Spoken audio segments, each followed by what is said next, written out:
This is the 8-9 Combo.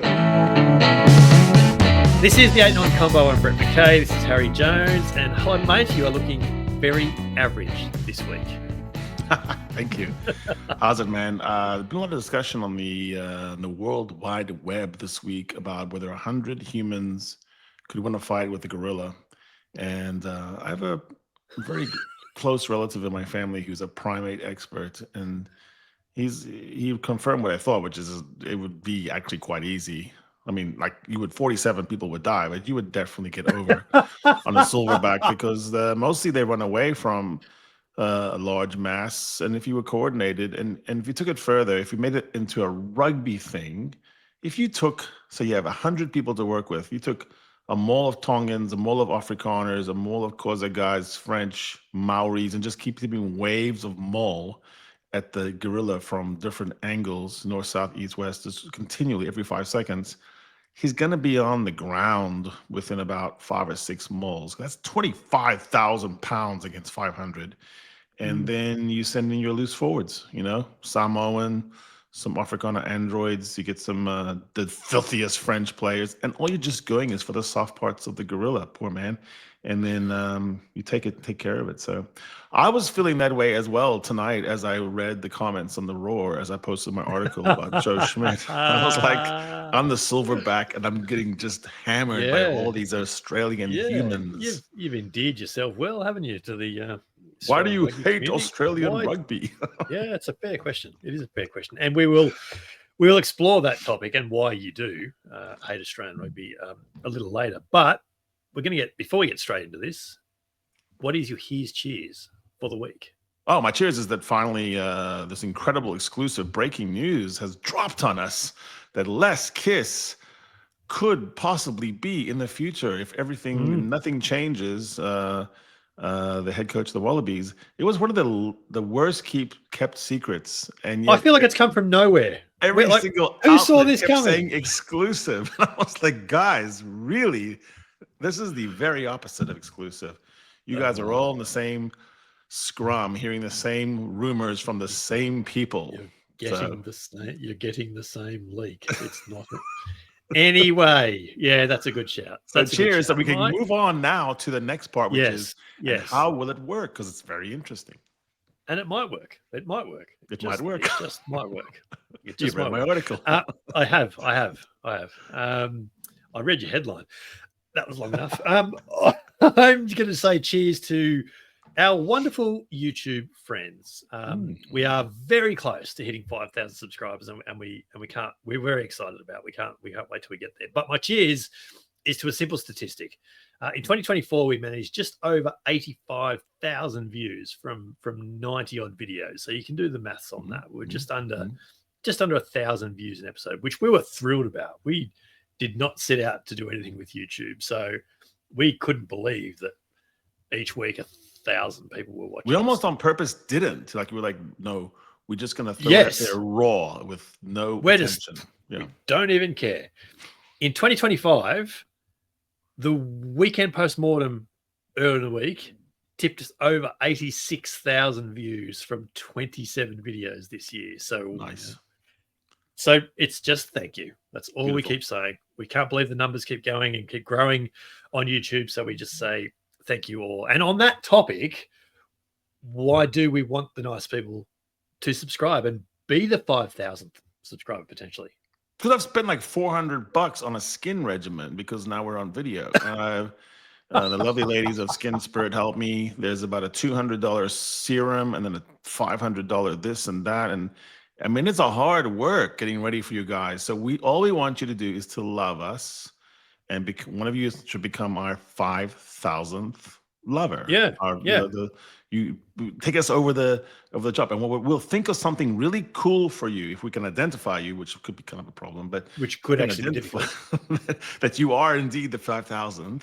We'll do a readout. We'll make a story about you. I don't know. We'll do something cool. We will send you a tub of this serum that is exclusively used by 50% of the 8-9 Combo podcast. Well, that's kind of a cool ad campaign. Yeah, it is. 50% of podcast owners of this pod use this. There you go. If you're Face is if still you're onto jacked. if you're onto a serum people, then just let us know. Look, if you are watching on the YouTube channel, and we love you for doing that, just hit the red subscribe button just down there in the bottom corner, and we are, as I say, less than 150 off 5,000. So, and if you're listening via Spotify, via Apple Pods, any of the podcast platforms, then like, follow, subscribe, whatever it needs to be, as you need to, and make sure you don't miss an episode. So, mate, this week we're going to do things a little bit differently. We don't actually have a guest, and we every now and again we do a show on our own. So we don't have a guest this week because we are pondering a really good question that you put to me a little while ago now. We've been pondering this for a little while, and it is just simply to find out who is the average team, who is the most average team in professional rugby around the world. And so we'll probably try and break it down, I think, by competition first, and see if we can find the average mark there, and then if we can narrow it down, we might try and work out of them who is the averagest of the average. And I suppose some definitions here. We don't mean average as in like, and it's not a negative thing. We don't mean they're average. Like, we mean literally the middle. Like, we just mean who is just bog standard. Yeah, you're a big fan of the Seinfeld show, and there's a sort of a theory of it is that it's a show about nothing. And Jerry Seinfeld talks about how it's really important because you find yourself doing something and you go, whoa, no, stop it. So staying average is quite difficult, because what if you just got lucky, you went on a wild run and you won the championship, and then that just, your averageness is then what happens? Really you're not average anymore. And since we've started talking about this, teams that I was thinking were actually a bit average, I've sort of got a bit of a run, and so they're not anymore. Likewise, teams that were I had a whole chart ready 2 weeks ago. It's obsolete, so I have to go rework it. What was up is down, what's down is up. So it's actually tough to be average.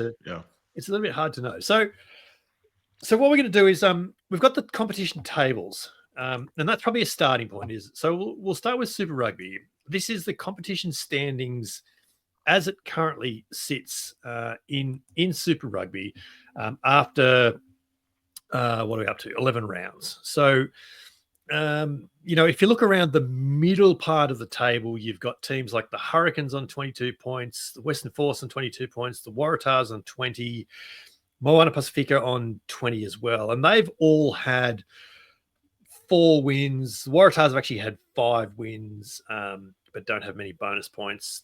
Don't have a great for and against either. So where do you want to start there? Well, for me, Moana Pacifica, I cannot call average in my brain, because the team itself, maybe even the concept, the formation of it, it's got such an interesting story. It's so young. It's still in gestation. It's been moving around and trying to find where it is. That's really not average. Most clubs know where they're from, at least. Moana also has got some very Miami Vice vibes on its uniforms. For me, the Canes are a little bit too good to be average. They just have that kind of hint of they can be really good on their day. The Canes were one of the teams I was sort of referring to before when I said, a few weeks ago they were it, but I don't think they are average anymore. I think they are surging ahead. So I'm actually, for me, it's between the Waratahs and the Force, which is weird to me, because I don't think of the Waratahs instinctively as average. And then the things that weigh against the Western Force being averages, they're in Perth, which is really, really remote. Yeah. And that's weird. And then also, well, I guess the name Western, sort of copying Western Province, Western Force. They're literally on the western side of Australia. So but still like the Force. Like, what is the Force? There's something about that helps me think they are average, that they picked the name like Force. Yeah. Yeah. I think I can make an argument that it's the Waratahs, and that's almost despite their for and against record. I was tossing up between the Force and the Waratahs as well, but let me push you in this direction here. So, as you know, I've got a spreadsheet full of details, and one of the things that I have within this for Super Rugby is I know ladder positions by round. I know form lines. I know who they beat and when and all that sort of thing.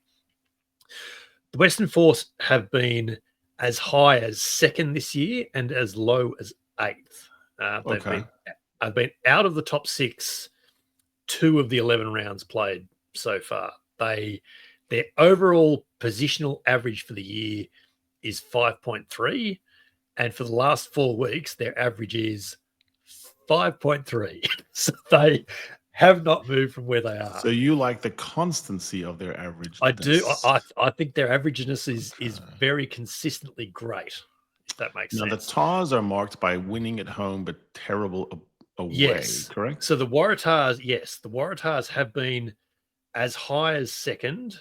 They went to 7th in round 11. That's the lowest point they've been this year. That was also the first time they've been outside the top 6. Their average for the competition is 5.1. Their average over the last month, the average position that is, their average position for the last 4 weeks is 6th. So I think I'm actually talking myself back into saying that it is the Western Force. And also the Tars have one of the best stadiums in the world. They do, yes. And so I'm kind of leaning towards the Force. And also what I like about the Force is I feel like they have less of a chance of qualifying and going on some kind of late postseason run. I feel like the Waratahs have a bit of a sneaky quality there. Do you? Okay. Sneak in. Yeah, all right. I don't know. Do you want to know? You missed the playoffs. Do you want to know their runs home then for the next 5 weeks? Western Force have the Blues this weekend, then the Brumbies in Perth, the Drua and the Waratahs, and the last round bye. Where do they play the Drua? Where do they play the Drua? Questions without notice. Because that's all crucial. Yes, that's the important factor. Yes, I will concede that.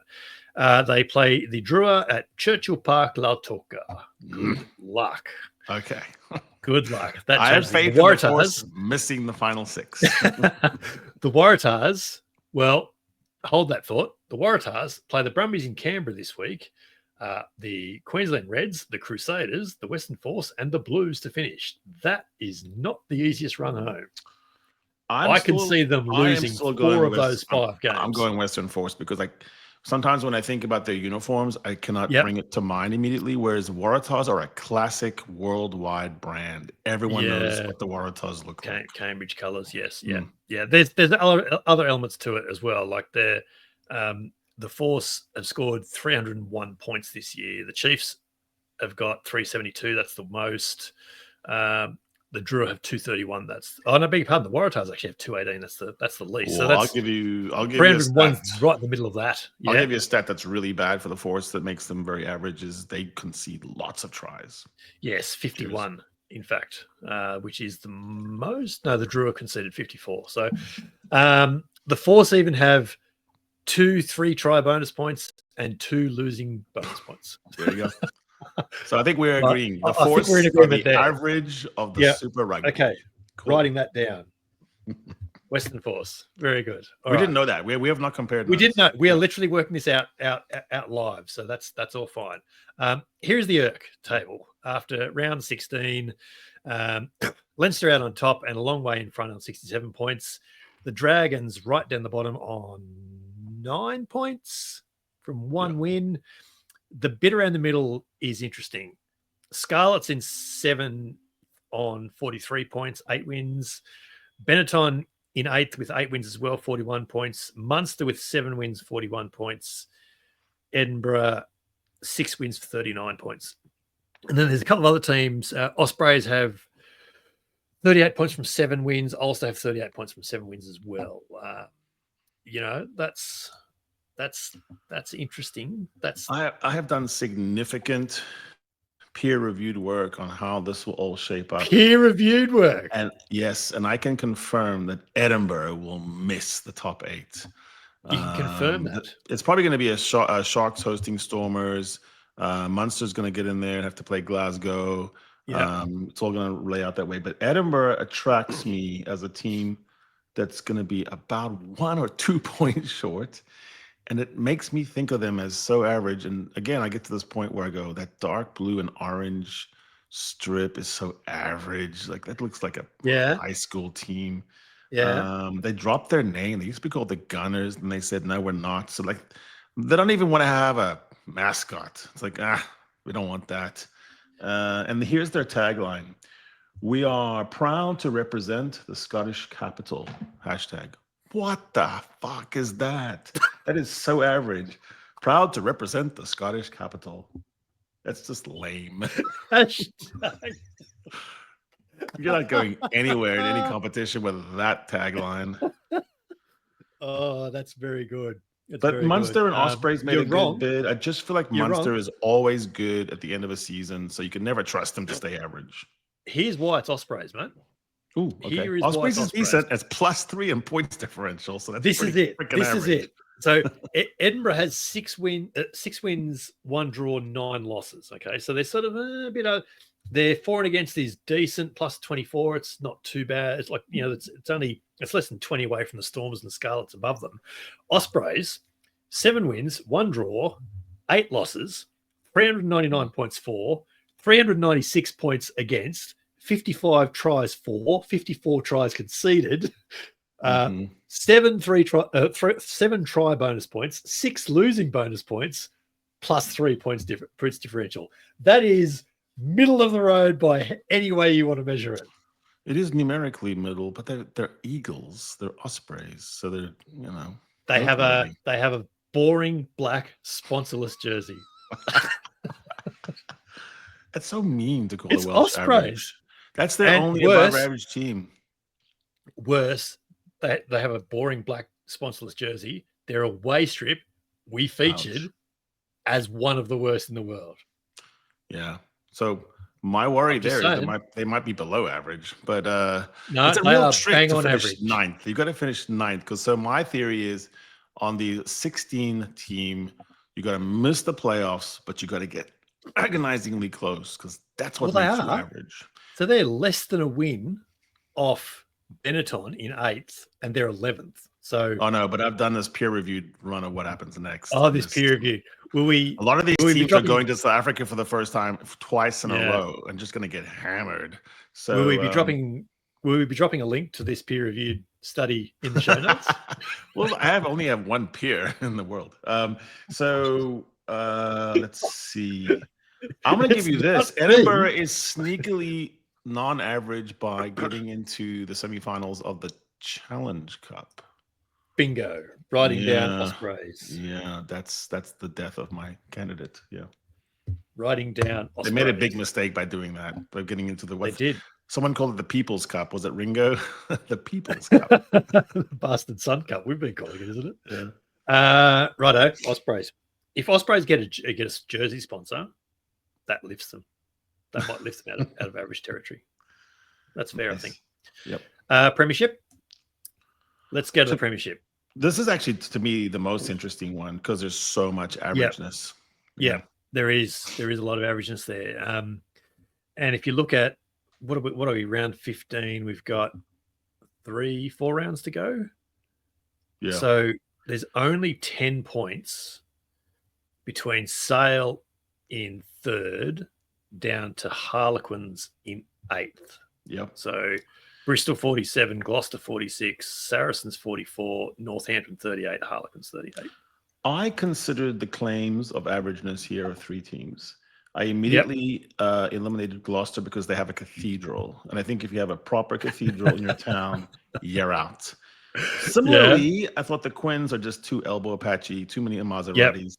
Yep. And my attention was drawn to Bristol. And my things here are, first of all, their tagline is "Together we rise." Oh my God, that's lame. Together we rise. Remind me what's Ireland's hashtag? Shoulder to shoulder. No, it's not that. It's something like never any less than perfect. More is we are like it's more than one or more than together never alone. less I don't than know. one. I don't know. Anyway, it's something. It's so average that we don't know. We've forgotten what it is. Well, Together We Rise is pretty damn average. And then I think Bristol also, the bear, the mascot, it doesn't look like a really scary bear or a big bear. It's sort of a little bear. And I think it's too cuddly. I think also I researched that it's the 9th richest city in the UK. And Bristol that's is. pretty bang average too. Yeah. You know, Yeah. just barely Yeah. top 10. And then I think maybe the style of play, they're always going to fade at the end. By the end of the season, they'll settle down into that kind of nowheresville. So I'm going Bristol. I'm going to agree with you here because Gloucester have actually quite a good points for and against. It's and they just ran up a score against somebody. It's third best in the league. Yeah. Yes, they did. They ran up a big score on Exeter, who then responded to that by definitely not sacking their coach, but they're not employed. Well, no, they are employed. They're just not at work anymore. So that's brutal, man. We're not going to sack you now, but we might in a few weeks' time. Suspended as a coach. It's horrible. That's brutal, isn't it? So Gloucester have a good for and against record. They are also playing in a European semi-final this weekend. Yeah. So Bristol, on the other hand, 520 points for, 499 against, perfectly. 76 tries for, 69 tries against, plus 21. Could they be the first average team still in playoff, like actually in a playoff position right now? Yeah, but they're just plummeting right now. They were running second. They were running first for a large part of the year, weren't they? Change their tagline to "Together we fall." Together we fall to the median. Together we fall. My only counting against Bristol is that I don't know how many navy and white bears I've seen in my life. It's a pretty bear. It just doesn't look very scary. For the record, I've not seen any green, red, and white tigers either. I'm looking at you, Lester. Thankfully, your record's actually. I love Leicester's colors. They're so crazy looking. Leicester colors are fine. Tigers? Yeah. Don't know about that. It's all mixed up, man. Don't know about that. Righto. So Bristol. This is good. We're ripping through here. Bristol, Ospreys, top 14 and Force. Top 14. This is, Toulouse are a long way ahead. Varna are only a point below Perpignan at the bottom, and Stade Francais is only a point above that. So there's three teams within a point of each other at the bottom. But you look there in the middle, you've got Clermont 48, La Rochelle 48, Lyon 48, Montpellier 47, Racing 45, Pau 48 points. Yeah, that's a proper peloton. Proper peloton.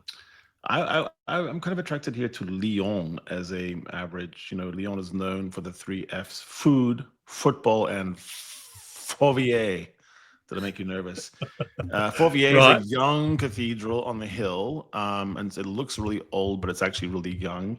And it has a fake little Eiffel Tower, which is silly. And then it's really a football town. I mean, Lou. Yeah, the rugby is just, it's not even like second. It's probably fourth behind football. Yeah. They're all into that Olympic.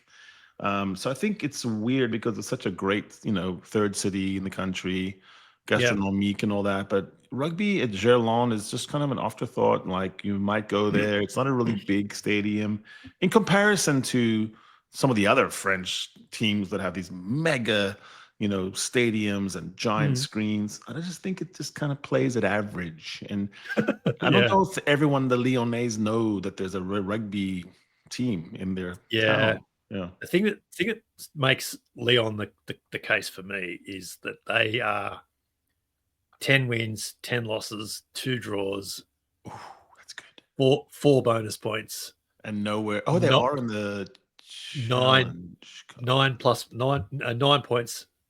9 points positive for and against. So they actually have a better for and against record than Bayonne does in 4th. Yeah, which is something. But there's 7 teams above them, 6 teams below. Like, it's the lowest positive points differential. It's maybe Lyon. even makes it more average because they've kind of found a way to be way down there when it doesn't really seem like it should be. That's really good average. That's a average skill. Also, they are the Yo-Yo Pro D2 type team. I think they've done more of the relegation back and then back and back at Yo-Yo effect. I think that's really averageness too. Yeah. I think I tend to agree with that. Okay, so we're writing down Lyon. We're happy with that. Yep. Happy with that. Okay, this is good. This is going good. Japan, League One in Japan. That's how's your Japanese? Terrible. Yeah, no, my Japanese is not great either. But don't got no. You don't got no. Don't got no. Japanese isn't great, and that's why I am cheating, and I have the table open another screen here. What that does say is that obviously the top teams are well ahead. We know that. Toshiba. I'm looking at a conference table. Doesn't help. Toshiba, Panasonic, Kubota, Shizuoka, they're all well and truly entrenched in the top four. I think there's only 2 rounds to go. So this week and next. So they are entrenched. Below them, you've got teams like Kobe Steelers, Suntory Sungoliath, and Suntory have been the epitome of average this year. They have been not great for a lot of it. They've come good again in the last week or two. So they're going okay. Their for and against is 7 wins, 2 draws, 7 losses, 8 points plus for and against, only 4 bonus points. So, yeah, they are bang on average, but they have a history of success and they're based in Tokyo and they spend lots of money every year. So, I don't know. That kind of feels a bit above average to me. I'm probably going to defer to you in Japan at the end of this, but I'll state the case of the team I think is average because I just don't follow it enough to know. Yeah. But when you talk to every Australian about a player that's abroad, that if they brought that guy in, everything would change. Amazing. They always go to Sean McMahon. It's sort of like it's like your rule of like when you know that someone hasn't followed rugby closely because he wasn't playing for 2 or 3 years and they were still saying it. Yeah. He's still in Wallaby contention though. Yeah, but he plays for a team that has just a definite Hurricanes knockoff jersey, and they haven't been doing very well for a while. And it's the Sun Goliath. And the reason why I picked them as well is because their name is so average compared to some of the incredible names like the Intoxicated Bullfrogs or Fornicating, Pharaohs. It's like they're no Black Rams. They're no Dynabors. Yeah. They're Sun certainly Goliath. not a very large giant in the sun. My disappointment in Japan going away from the top league model and going into this League One, and that sort of brought about some name changes, is that we lost some very, very good names in that. Some clubs just disappeared. Coca-Cola Red Sparks, great name, gone, no more. We also lost the wonderfully named Mazda Blue Zoomers. Which is just a fantastic name. And now they're Hiroshima Sky Actives or something like that. Do you know what a Sky Active is? No. A Sky Active is a Mazda engine. Oh, wow. A rotary. No, not even rotary. A bog standard 4-cylinder engine. It's really boring. On Hokkaido, the northern island, there was, where the Ainu people live, there was this weirdly named club and even had something about like nausea in it. I gotta look this up. Okay, I'll post that. But good. They are just the kings of doing crazy names. So Sun Goliath is so boring to me. I don't even know what that means. Do you know what the Sun Goliath mascot is? No. Just to go full circle on today's episode, a gorilla. Oh, nice. Perfect. Okay. Well, there you go. There you go. All right. Suntory, Sun Goliath. Average team in Japan. I will defer on this one. Very good. Very good. Major League Rugby then. This is the 2 conference tables that we're looking at here. And if you're looking around the middle, you've got the 6-4 San Diego Legion on 31 points. You've got the 4-6 Nola Gold on 27. You've got the 5-5 Miami Sharks on 26. You've got the 4-6 RFC LA also on 27 points. It might be Miami, mate. Yeah. So here's my little algorithm. Here is anytime I try to pick Miami as an average, being as it's in the state of Florida, which is the runoff of America, North America. That's all it is. It's just the drain. I kind of don't go. I just cannot do it. Yeah. And so even if it's got a little bit of a good winning record, I think it's the Chicago Hounds that appeals to me as an MLR team Where are they? I'm going back to the table here. Kind of in Nowheresville. That's in the middle of the country. 7-3, 34. They're only a point off topping the Eastern Conference. I know, but just watch the space. I think they're going to fade quite gently into that good night. Also, I'm going to say this. Their sponsors are both a vodka and a tequila. Come on, pick one. Don't mix your liquor. Always sicker. Their jersey is like the combination of every jersey in the world, but boring. It's like they take hoops, but they make them too wide. They go too Kiwi on it. And then it's just kind of a bad green. I don't like it. It's a bad green. Yeah. Talk to me about what's a good green then. The only kind of greens that are good are, the deep dark greens, like the box. Green. Yeah. You don't want that Irish green. It's too tutti frutti. It's too festive. So we're saying Chicago Hounds, despite being a point off the conference lead with a month of rugby to go. It's Chicago. Chicago, what are you talking about? It's just that kind of bill. No, I think that by the end it's going to be trouble for them. Also, I'm not going to bash any of some other teams that could be because I have friends there or I work with them a little bit. So I'm going Chicago average because I have no connection with them at all. I noticed that you've not listed and you've not dared even to mention the name of any team that you've done a little bit of consultant coaching work for. They're all good, above average.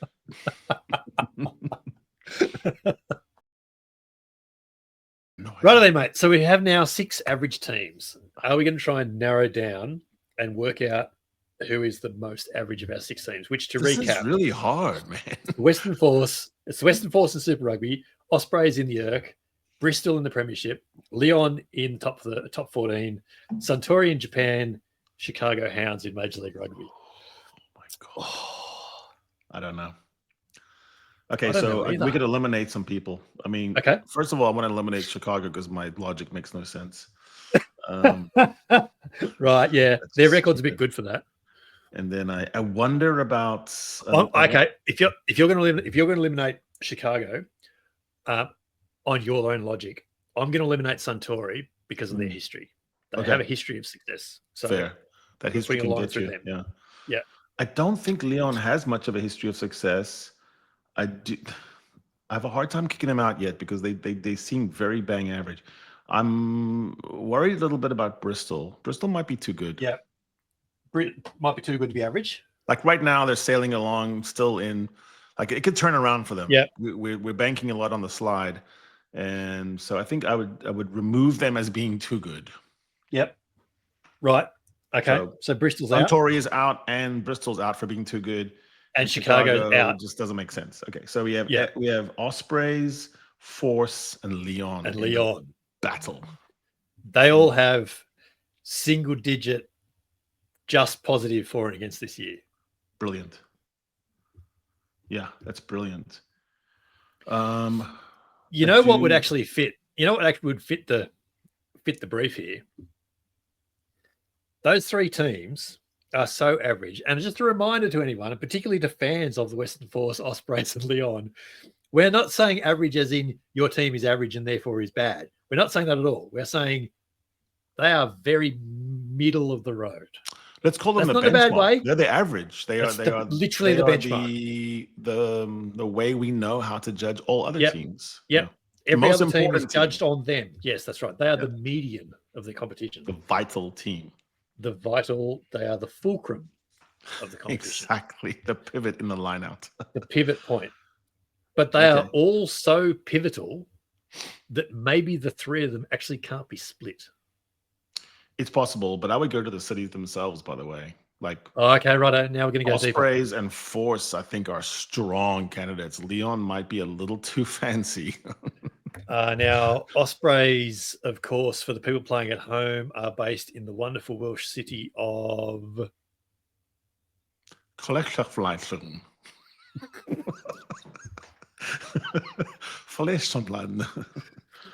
I'm not going to laugh at your insensitive jokes.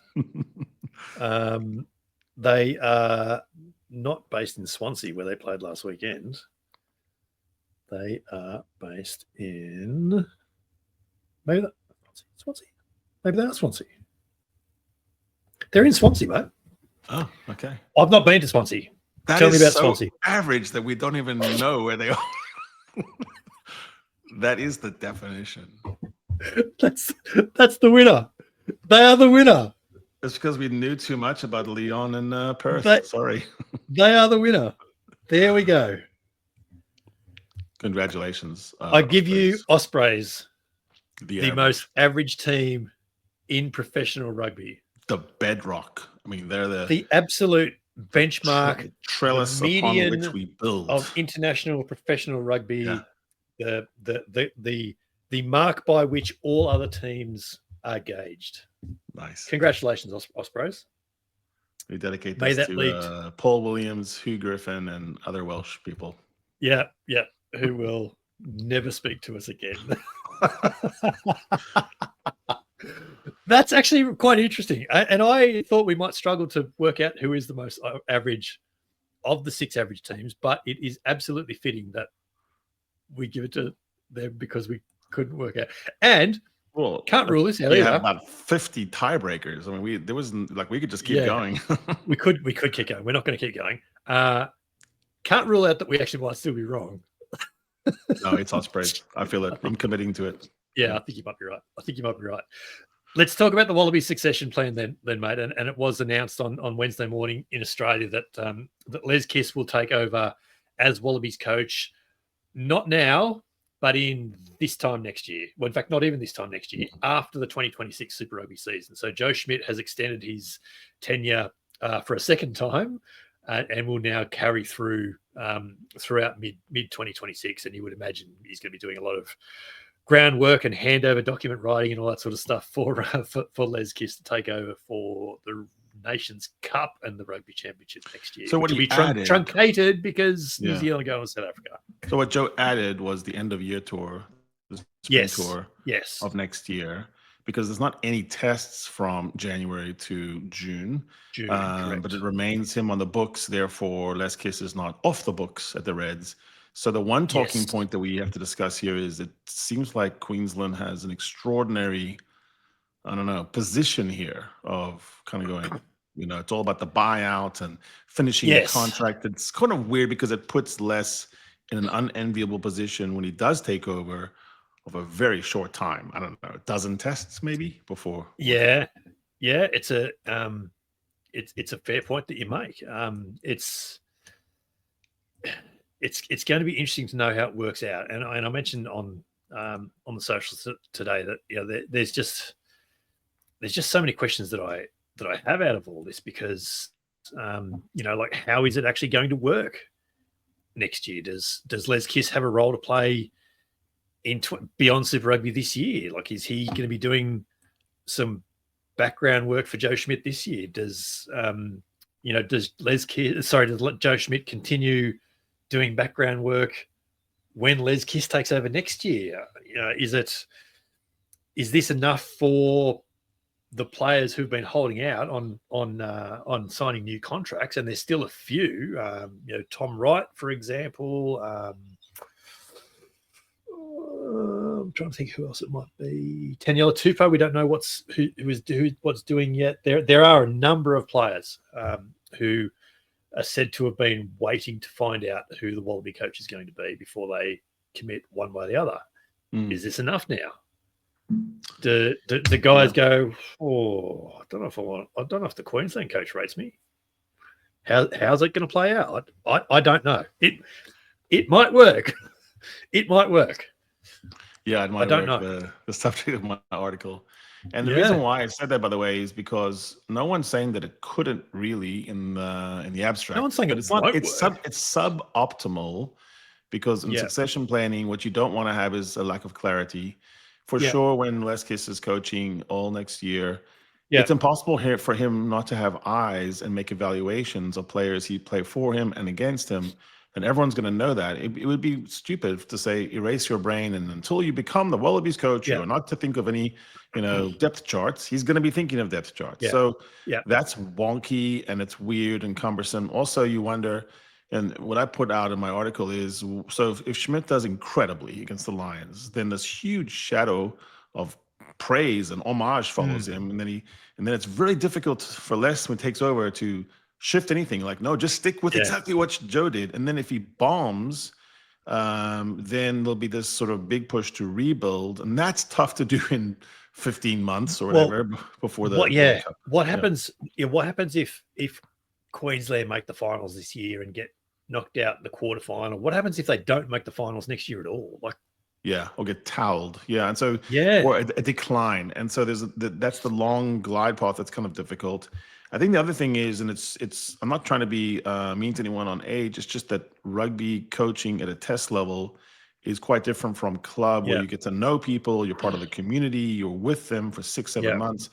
Test footy is a stay up all night, insane people. Either they're really calm insane like Gregor Townsend and Andy Farrell, or they're crazy insane like Cheka and Rassi.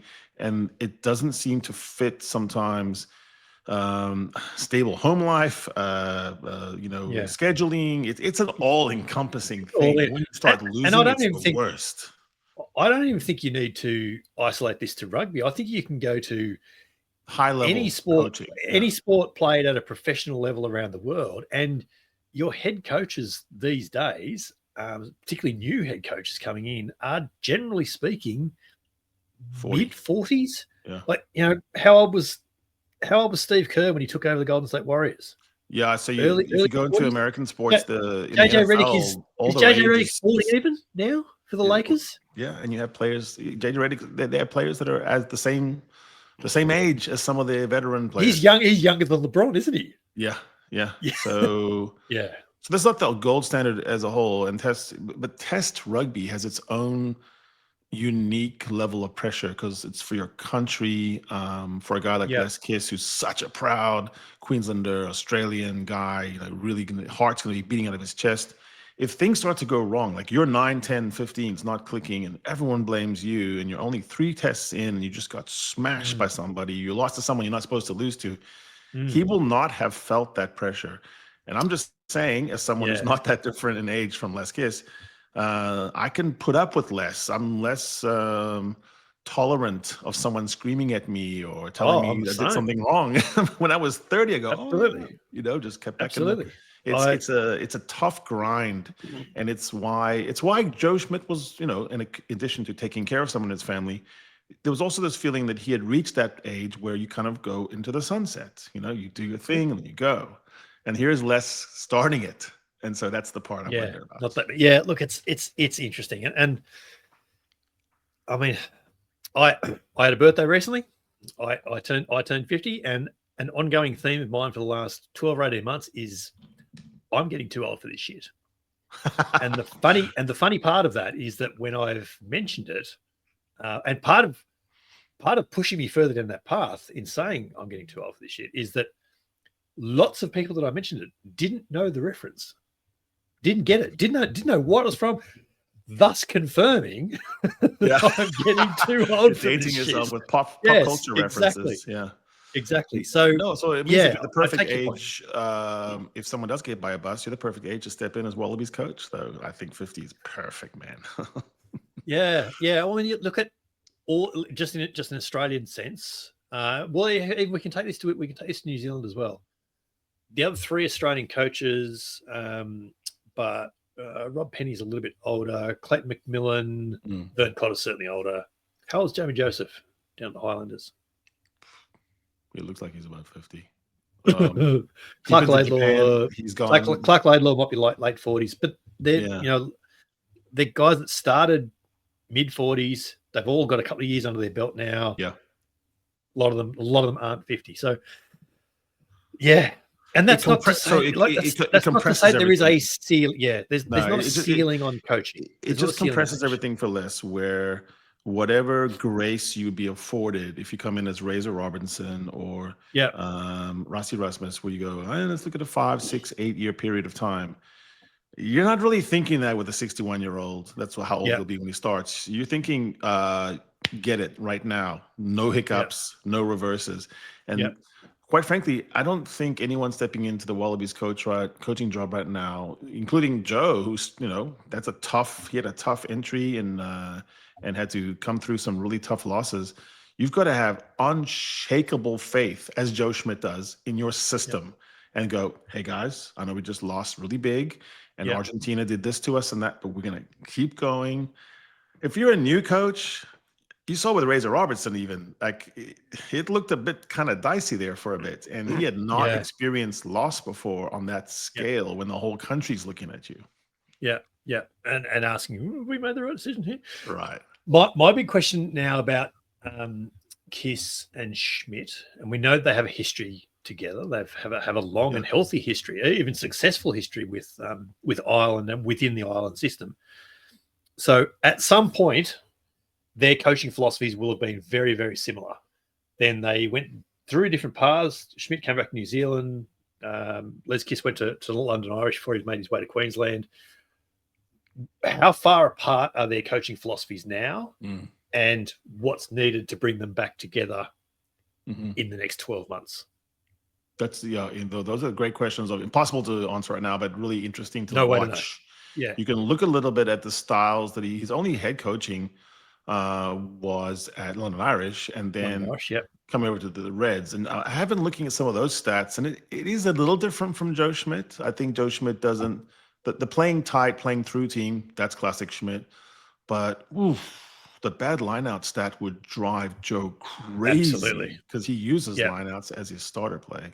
Yeah, and I think Joe Schmidt likes a little bit of width in his play, whereas Queensland are playing very narrow this year. Very narrow. The most narrow in the whole world, according to Opta. When you look at the actual wide, they are the bottom there. That's weird. They are a long way from average in terms of 50 professional teams around the world. They are at the top of the list. Yeah. It's really interesting. This is the 8-9 combo with Brett McKay and Harry Jones, and that's interesting, mate.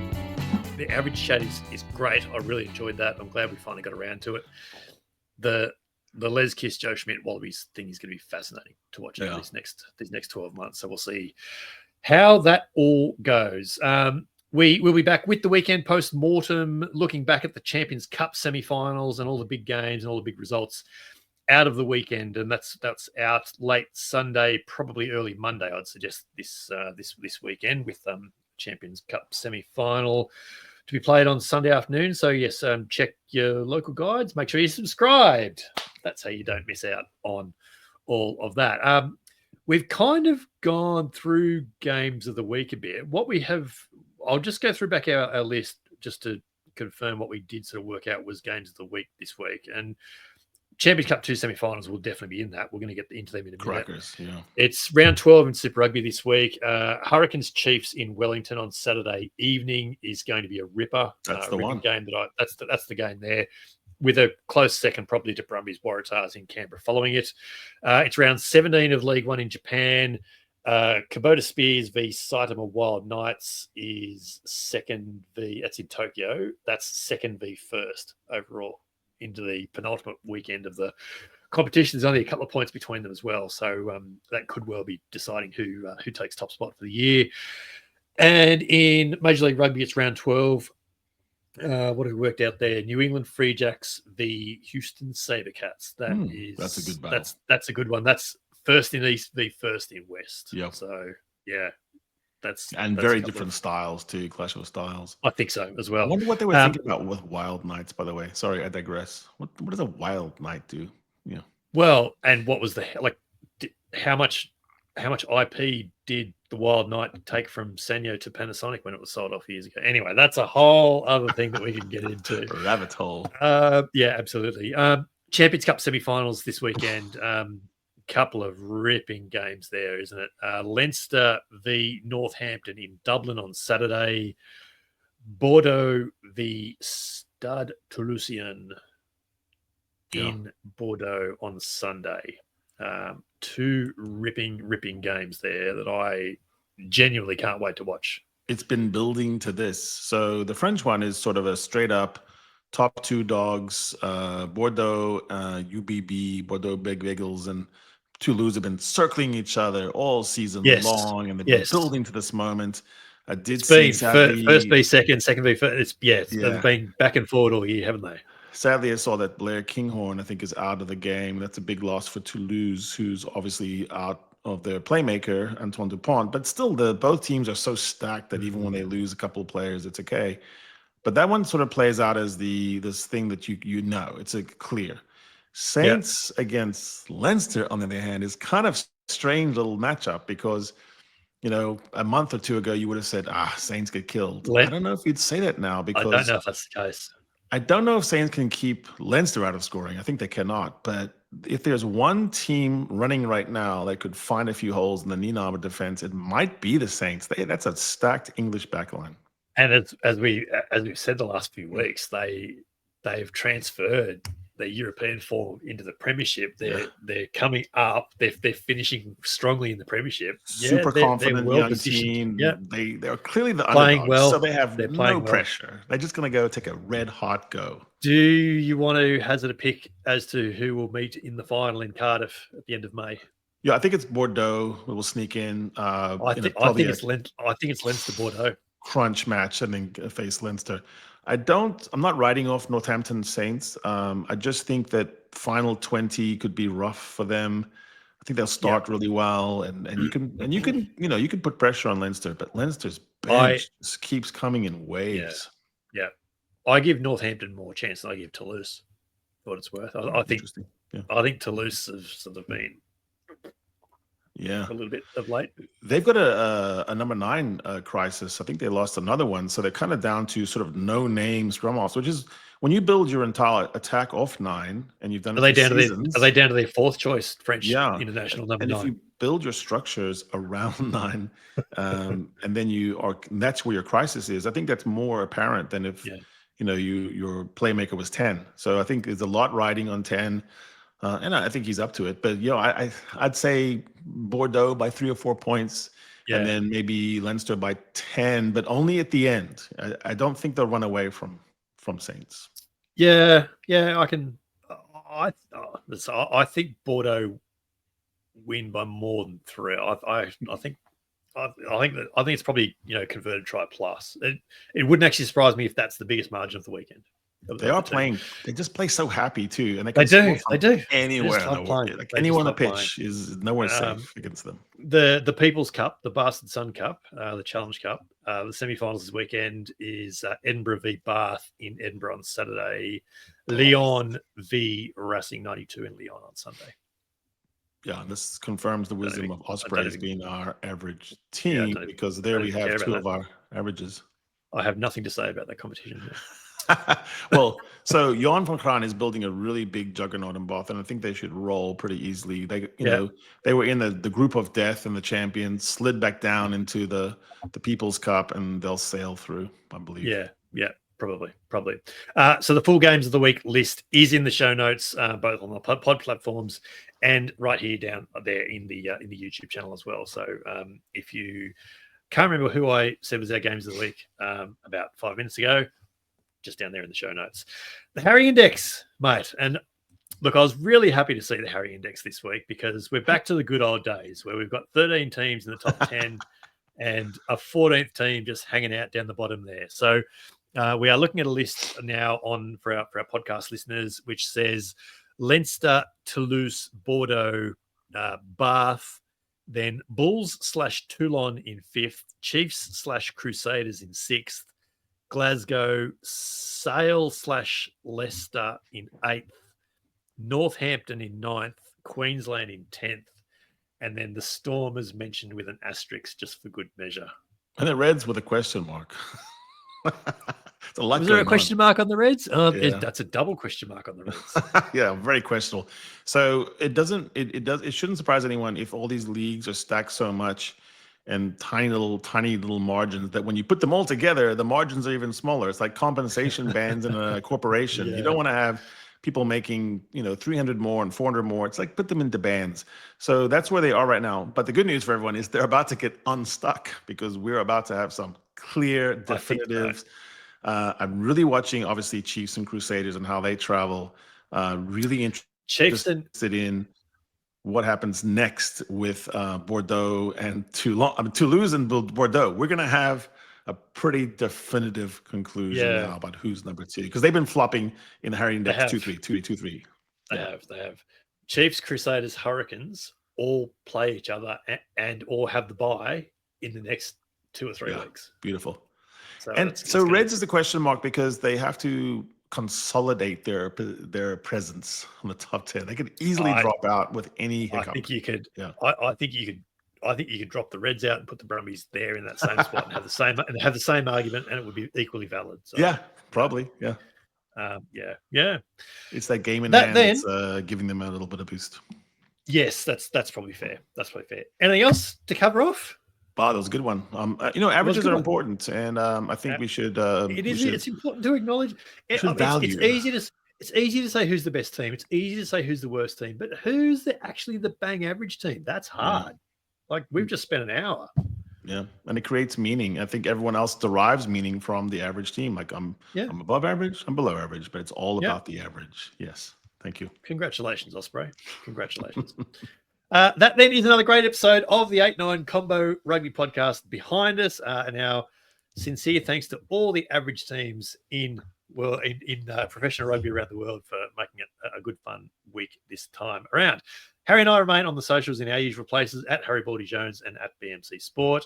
Don't forget, be sure to find and follow the 8-9 Combo on Twitter, on YouTube, on Blue Sky as well. You leave a rating or review wherever you can. Share us as far and wide as you can as well, please, and thank you.